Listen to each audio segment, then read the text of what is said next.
بسم اللہ الرحمن الرحیم۔ کل کچھ دوستوں نے کال کر کے پوچھا کہ کیا مسجد اقصیٰ مسلمانوں کا قبلہ اول نہیں ہے؟ ہم نے تو بچپن سے یہی سنا ہے کہ وہ مسلمانوں کا قبلہ اول ہے۔ انہوں نے بتایا کہ یہ بات محمد علی مرزا انجینئر نے کہی ہے کہ مسجد اقصیٰ قبلہ اول نہیں ہے بلکہ قبلہ اوسط ہے۔ بیت المقدس کے حوالے سے ہم بڑے جذباتی بھی ہو جاتے ہیں، اور اکثر آپ نے ایک مت سنی ہوگی کہ ہمارا قبلہ اول ہے۔ وہ بیت المقدس ہمارا قبلہ اول نہیں ہے، ہمارا اول نہیں ہے۔ بیت اللہ شریف ہمارا قبلہ اول ہے، بیت المقدس ہمارا قبلہ اوسط ہے۔ کتنے افسوس اور دکھ کی بات ہے کہ ایک طرف یہودی اپنی پوری قوت سے فلسطین کے مسلمانوں کو تباہ کر رہے ہیں اور مسجد اقصیٰ کو ختم کر کے ہیکل سلیمانی بنانے جا رہے ہیں، اور ایسے اہم موقع پر مسلمانوں کا ایک بیانیہ ہونا چاہیے، ایک متحدہ جدوجہد ہونی چاہیے، لیکن افسوس کہ مسلمانوں ہی میں مسجد اقصیٰ، بیت المقدس اور فلسطین کے بارے میں شکوک و شبہات پیدا کیے جا رہے ہیں۔ یہاں دو باتوں کا سمجھنا انتہائی ضروری ہے۔ پہلی یہ کہ بیت المقدس کو قبلہ اول کیوں کہا جاتا ہے، یہ پہلا سوال ہے، اور دوسری اہم بات کہ اس طرح کے غیر اہم اور فضول اعتراضات و سوالات، ایسے فضول ٹاپکس پبلک کے مائنڈ میں کیوں ڈالے جاتے ہیں اور ایسی بحثوں کا رزلٹ کیا نکلتا ہے۔ پہلے تو یہ سمجھ لیں کہ کوئی قبلہ اول کہے، قبلہ ثانی کہے یا قبلہ اوسط کہے، کوئی فرق نہیں پڑتا، اور بیت المقدس کی اہمیت اور فضیلت اپنی جگہ مکمل تقدس کے ساتھ رہتی ہے، اور اس پر مسلمانوں کا حق پورے استحقاق کے ساتھ برقرار رہتا ہے۔ آپ کو یہ سن کر حیرت ہوگی کہ یہ در حقیقت کوئی فقہی یا ایمانی مسئلہ ہی نہیں ہے کہ قبلہ اول کہا جائے یا قبلہ اوسط کہا جائے، اس سے ایمان پہ کوئی فرق پڑتا ہی نہیں ہے۔ ایسا کہنے سے مسلمان کے ایمان پر یا مسجد اقصیٰ پر یا مقام و مرتبے پر کوئی ڈفرینس نہیں آتا۔ اب آئیے یہ سمجھتے ہیں کہ مسجد اقصیٰ کو قبلہ اول کہا کیوں جاتا ہے۔ قرآن پاک میں سورۃ البقرہ کی آیت نمبر 142 142 اور 143 143 میں اللہ تبارک و تعالیٰ نے فرمایا کہ اب بے وقوف لوگ کہیں گے، ان مسلمانوں کو اس قبلے سے کس نے پھیر دیا جس پر یہ پہلے تھے؟ تم فرما دو کہ مشرق و مغرب سب اللہ ہی کا ہے، وہ جسے چاہتا ہے سیدھے راستے کی طرف ہدایت دیتا ہے، اور اسی طرح ہم نے تمہیں بہترین امت بنایا تاکہ تم لوگوں پر گواہ بنو اور یہ رسول تمہارے نگہبان و گواہ ہوں۔ اور اے حبیب، تم پہلے جس قبلے پر تھے ہم نے وہ اسی لیے مقرر کیا تھا کہ دیکھیں کہ کون رسول کی پیروی کرتا ہے اور کون الٹے پاؤں پھر جاتا ہے، اور بے شک وہ لوگ جنہیں اللہ نے ہدایت دی تھی ان کے علاوہ باقی لوگوں پر یہ بہت بھاری تھی، اور اللہ کی یہ شان نہیں کہ تمہارا ایمان ضائع کر دے، بے شک اللہ لوگوں پر بہت مہربان اور رحم والا ہے۔ ان آیات مبارکہ سے بڑی دلیل اور کیا ہو سکتی ہے کہ پہلے آپ صلی اللہ علیہ وآلہ وسلم نماز کے لیے بیت المقدس کی جانب رخ فرمایا کرتے تھے۔ حضرت ابن عباس رضی اللہ تعالیٰ عنہ کا قول یہ ہے کہ حضور علیہ الصلوۃ والسلام مکہ مکرمہ اور مدینہ منورہ کے ابتدائی 17 مہینوں میں بیت المقدس کی طرف رخ کر کے نماز پڑھا کرتے تھے۔ پھر اللہ تعالیٰ نے آپ کو خانہ کعبہ کی طرف منہ کر کے نماز پڑھنے کا حکم دیا۔ شارح صحیح بخاری عمدۃ القاری علامہ بدر الدین عینی رضی اللہ تعالیٰ عنہ اسی قول کو ترجیح دیتے ہیں۔ ایک اور بات آپ کی نالج میں ہونا چاہیے کہ جب آپ صلی اللہ علیہ وآلہ وسلم مکہ مکرمہ میں تھے اور وہاں سے نماز ادا فرمایا کرتے تھے تو وہ رخ اس طرح فرماتے تھے کہ کعبے کی طرف پیٹھ نہ ہو، بلکہ کعبے کی اس دیوار کا رخ فرماتے تھے جہاں سے خانہ کعبہ اور بیت المقدس ایک سیدھ میں آتے ہیں، اور وہ دونوں ایک ساتھ قبلہ بن جاتے تھے۔ اگر حضور علیہ الصلوۃ والسلام نے اپنی شریعت میں نماز کے لیے خانہ کعبہ کو قبلہ اول بنایا ہوتا تو لازم ہونا چاہیے تھا کہ کوئی ایسی آیت بھی ہوتی جس سے خانہ کعبہ سے رخ موڑ کر بیت اللہ کی طرف گھومنے کا حکم دیا گیا ہوتا، اور پھر ایک اور آیت ہمیں ملتی جس میں بیت المقدس سے رخ موڑ کر خانہ کعبہ کی جانب رخ کرنے کا حکم آیا ہوتا، یعنی تحویل قبلہ کا معاملہ 2 مرتبہ ہونا چاہیے تھا، جبکہ ایسا نہیں ہے، بلکہ تحویل قبلہ کا حکم قرآن پاک میں صرف ایک ہی بار آیا ہے۔ بعض علماء نے یہ بھی لکھا ہے کہ فرضیت نماز یعنی واقعہ معراج کے بعد بیت المقدس کی جانب رخ کر کے نماز ادا کی جاتی تھی، اس لیے محققین کا، ریسرچرز کا یہ نظریہ ہے کہ آپ ابتداً مکہ مکرمہ میں بھی بیت المقدس ہی کی جانب رخ کر کے نماز پڑھا کرتے تھے۔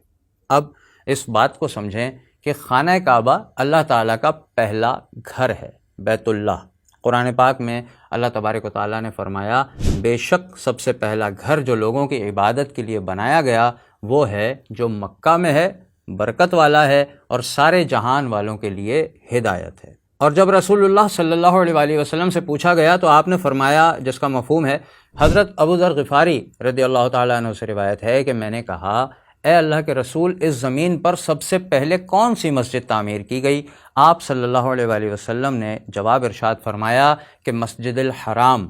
میں نے پھر سوال کیا کہ کیا اس کے بعد کوئی اور مسجد تعمیر کی گئی؟ تو آپ نے فرمایا مسجد اقصیٰ۔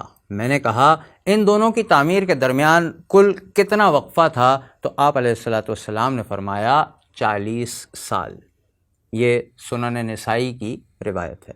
یہ بات ہر مسلمان کو معلوم ہونا چاہیے کہ بنیادی طور پر تمام انبیاء کرام کا دین ایک ہی ہوتا ہے اور وہ ہوتا ہے اسلام، لیکن شریعت یعنی قانون میں، ان کے ایڈمنسٹریٹو لاز میں تھوڑا بہت فرق ہوتا ہے۔ اس لیے پہلا گھر یعنی بیت اللہ تو کعبہ شریف ہی ہے، لیکن شریعت محمدی میں قبلہ جس کی طرف رخ کر کے نماز پڑھی جاتی ہے وہ پہلے بیت المقدس تھا اور اس کے بعد کعبۃ اللہ کو قبلہ بنایا گیا۔ یعنی ہماری شریعت میں، شریعت محمدی صلی اللہ علیہ وآلہ وسلم میں جس پر ہم عمل کرتے ہیں، قبلہ پہلا جو تھا وہ بیت المقدس تھا، اور کعبۃ اللہ یعنی بیت اللہ جو ہے وہ تو پہلے ہی اللہ کا گھر یعنی مکہ المکرمہ میں مسجد الحرام ہے۔ اب یہ سوال اٹھتا ہے کہ کیا انجینئر صاحب نے عالم اسلام کا کوئی چھپا ہوا راز ڈھونڈ نکالا ہے اور امت مسلمہ کی حالت زار جو آج ہے اس کی گتھی سلجھانے میں کامیاب ہو گئے ہیں، فساد کی جڑ بتا دی ہے جس کی وجہ سے سارا مسئلہ پیدا ہوا ہے؟ کیا یہ دنیا کے پہلے آدمی ہیں جنہوں نے بیت المقدس کو قبلہ اوسط کہا ہے؟ ایسا ہرگز بھی نہیں ہے۔ تفاسیر اور دیگر کتابوں میں علماء کرام نے اس موضوع پر پوری بحثیں لکھ رکھی ہیں کہ پچھلی شریعتوں میں خانہ کعبہ کی طرف رخ کر کے نماز پڑھی جاتی تھی، پھر بیت المقدس کو قبلہ بنایا گیا اور تحویل قبلہ کے بعد نمازوں کے لیے دوبارہ رخ جو ہے وہ کعبۃ اللہ کی طرف کر دیا گیا۔ یہ بحثیں علماء کے درمیان ہر دور میں رہی ہیں، لیکن جو راجح قول ہے یعنی تحقیق کے بعد جس قول کو علماء ترجیح دیتے ہیں، جس پر اکثریت میجورٹی ہوتی ہے، وہ موقف ہوتا ہے جو عوام میں بطور پریکٹس رائج ہوتا ہے۔ پریکٹس بننے کا معیار سٹینڈرڈ یہ ہوتا ہے کہ علماء حق کی بڑی جماعت یعنی میجورٹی آف علماء جس چیز کو بیان کر رہی ہوتی ہیں وہ پوری امت کے لیے جائز ہوتا ہے پریکٹس کرنا۔ پوری امت کے علماء حق کی میجورٹی بیت المقدس کو ہی صدیوں سے قبلہ اول بیان کرتی رہی ہے، اس میں کوئی سوال پیدا ہونا ہی نہیں چاہیے، یہ غیر ضروری مسئلہ ہے۔ اب آئیے دوسرے سوال کی طرف جو اصل میں مقصد اور انجام سے متعلق ہے، یعنی اس طرح کے غیر اہم اور فضول سوالات و اعتراضات پبلک کے مائنڈز میں کیوں ایمبیڈ کیے جاتے ہیں، کیوں ڈالے جاتے ہیں، ان کا مقصد کیا ہوتا ہے اور آخر میں ان کا رزلٹ کیا نکلتا ہے۔ اس وقت پوری دنیا میں مذہب بیزاری کو عام کیا جا رہا ہے۔ کیوں کیا جا رہا ہے یہ ایک بالکل مختلف اور الگ موضوع ہے جس پر ہم شعور کے فورم سے مختلف ویڈیوز میں بات کرتے رہتے ہیں۔ مذہب بیزاری کو عوام میں عام کرنے کے لیے دو طریقے اختیار کیے گئے ہیں۔ ایک ہے نفسانی خواہشات کا راستہ جس پر آنکھیں بند کر کے دوڑتے رہنے پر اکسایا جاتا ہے، اور دوسرا راستہ زیادہ خطرناک ہے، وہ ہے عقلیات کا راستہ، یا دوسرے لفظوں میں آپ اسے علمی راستہ کہہ لیں۔ اس کے ذریعے اہل مذہب کے دلوں میں یعنی کہ جو مذہب کے ماننے والے مذہبی لوگ ہیں ان کے دلوں میں مذہب کی طرف سے ہی شکوک و شبہات پیدا کیے جاتے ہیں۔ یہ باقاعدہ ایک پروسیجر ہے۔ آج مسلم معاشروں میں عملی اور علمی اعتبار سے دو طبقے بن چکے ہیں۔ پہلے کو مذہبی طبقہ کہا جاتا ہے، یہ لوگ علم و عمل میں مذہب پسند ہوتے ہیں، دین پسند ہوتے ہیں، یہ علماء کو سنتے ہیں، درس، مسجد، نماز، روزہ، نفلی عبادات میں زیادہ آگے ہوتے ہیں۔ ان کے پاس علم دین بھی دوسرے طبقات سے زیادہ ہوتا ہے۔ اور دوسرا طبقہ کون ہے؟ دوسرے طبقے کو عام مسلمان کہا جاتا ہے۔ یہ لوگ زیادہ پریکٹسنگ نہیں ہوتے، ایمان تو رکھتے ہیں مگر عمل میں کمزور ہوتے ہیں، علم دین اور علماء سے کافی دور ہوتے ہیں۔ اور یہ جو پہلا طبقہ ہوتا ہے یعنی علمی طبقہ، اس کو مذہبی رنگ میں رہ کر ہی اہل مذہب سے بدظن کیا جاتا ہے اور مذہب کی طرف سے مشکوک کیا جاتا ہے۔ مغرب میں یہ طریقہ تقریباً 500 سال سے بہت زیادہ کارگر ثابت ہوا ہے۔ یورپ کی تاریخ کو دیکھیں تو وہاں آپ کو ایسے پادری نظر آئیں گے جو عیسائیت کے ساتھ واقعی مخلص تھے اور جنہوں نے عیسائیت کی اصلاح کی تحریک چلائی۔ اس تحریک کا نام تھا ریفارمسٹ موومنٹ۔ انہوں نے اس وقت رائج پاپائیت یعنی پاپسی کے نظام کو، پادریوں کو اور پوپ وغیرہ کو چیلنج کیا اور ان کے خلاف باقاعدہ احتجاجی مہم چلائی، جس نے بعد میں پروٹیسٹنٹ نامی عیسائی فرقے کو جنم دیا۔ ان کے مطالبات میں سے ایک مطالبہ یہ تھا کہ پادریوں نے جو کچھ آپ کو بتایا ہے، یعنی پبلک کو بتایا ہے، اور انجیل کی جو تشریح بیان کی ہے وہ ساری کی ساری غلط ہے، اس لیے عام لوگوں کو پادریوں اور پوپ سے کوئی بات نہیں لینی چاہیے، ان سے عیسائیت کا علم حاصل نہیں کرنا چاہیے۔ تو لازمی سی بات ہے، یہ سوال پیدا ہوگا کہ پھر دین کا علم کس سے حاصل کیا جاتا ہے؟ یعنی عیسائیوں کی جو مذہبی سوچ تھی یا ان کی جو کتاب تھی جس میں بعد میں تبدیلیاں بھی ہو گئیں، جو بھی کچھ وہ بیان کر رہے تھے، کچھ نہ کچھ اس میں جو وحی کا حصہ تھا وہ کس سے سیکھا جاتا؟ اب اس احتجاجی موومنٹ کا نتیجہ کیا نکلا؟ مذہبی عیسائی جو لوگ تھے ان کی اصلاح تو بالکل بھی نہیں ہو سکی، یعنی عیسائیت کے مذہب کی اصلاح تو بالکل نہیں ہو سکی، لیکن لوگ، عوام، پوپ اور پادری سے دور ہو گئے، عیسائی مذہب سے بھی دور ہو گئے، اور جو رہا سہا مذہب لوگوں میں باقی تھا وہ بھی ختم ہو گیا۔ آج ہم دیکھتے ہیں کہ مغربی اقوام کی اکثریت مذہب چھوڑ کر ایتھیسٹ ہو چکی ہے۔ اب آپ دیکھیں انجینئر صاحب کی شخصیت کو، ان کے انداز کو، ان کے نظریات سے متاثر ہونے والوں کی ذہنی کیفیت کو۔ اس کیفیت کی سب سے بڑی مثال یہی آج کا سوال ہے کہ کیا بیت المقدس قبلہ اول ہے؟ اس نے سننے والوں کو بڑا متاثر کیا اور وہ انجینئر صاحب کے روب میں آ گئے، کیونکہ یہ بات اتنے کانفیڈنس کے ساتھ بیان کی گئی اور ساتھ ہی ساتھ علماء اور مولویوں کی ٹرولنگ بھی کی جاتی رہی۔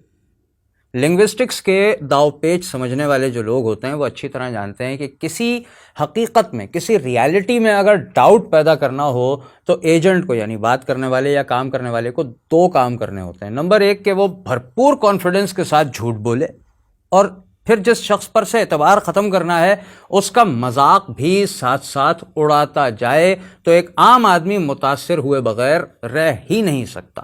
عام آدمی سننے والا وہ اس لائق ہی نہیں رہتا کہ کوئی کاؤنٹر اس کے ذہن میں پیدا ہو جائے، اور آپ دیکھیں کہ یہی ہو رہا ہے۔ چاہے کسی مسلک سے تعلق رکھنے والا بندہ ہو، سنی ہو، شیعہ ہو، بریلوی، دیوبندی ہو، وہابی ہو، اہل حدیث ہو، ہر ایک کا اپنے مکتبہ فکر کے علماء سے، علم والوں سے اعتبار ختم ہو رہا ہے، بلکہ انجینئر صاحب کو سننے والے جو لوگ ہیں وہ تمام ہی مکاتب فکر کے علماء سے شدید نفرت کرنے لگتے ہیں۔ اس طریقہ واردات میں صرف اتنا نہیں ہے کہ آج کے علماء پر سے اعتماد ختم کر دیا جائے یا جو وہ کتابیں اٹھا کے بیان کرتے ہیں 150-200 سال کے علماء سے اعتبار ختم کر دیا جائے، بلکہ صدیوں قبل جو ہمارے علماء کبیر گزرے ہیں، علماء کبار گزرے ہیں، جن پر تمام مکاتب فکر کا اتفاق ہے، ایسے بہت سے علماء جن پہ تمام متفق ہیں، وہ متفق علیہ علماء کہلاتے ہیں، ان کو بھی معاذ اللہ جاہل بنا کر پیش کیا جاتا۔ اس کا حتمی نتیجہ یعنی اینڈ رزلٹ یہی نکلے گا کہ محدثین تک سے لوگوں کا اعتبار اٹھ جائے گا۔